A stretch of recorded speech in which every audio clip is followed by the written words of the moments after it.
কক্সবাজার এলাকার চৌফলদণ্ডি এলাকা থেকে তাদেরকে গ্রেফতার করা হয়েছে। আপনারা জানেন যে কিছুদিন আগে পবিত্র ঈদুল আজহার ছুটি ঘোষণা করা হয় এবং তারা তিনজনই কিন্তু দুইটি মাদ্রাসার ছাত্র।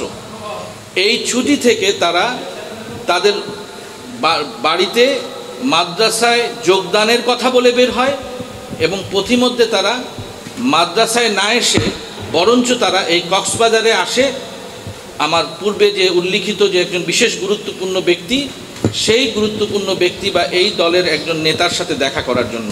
মোহাম্মদ নিয়ামতুল্লাহ এবং মোহাম্মদ ওজায়ের। মোহাম্মদ জাকারিয়া মণ্ডল তার বাড়ি ইসলামপুর জামালপুরে এবং অন্য দুজন যে গ্রেফতারকৃত তাদের বাড়ি হচ্ছে একজনের বোরহানুদ্দিন ভোলায় এবং অপরজন ফেনীতে।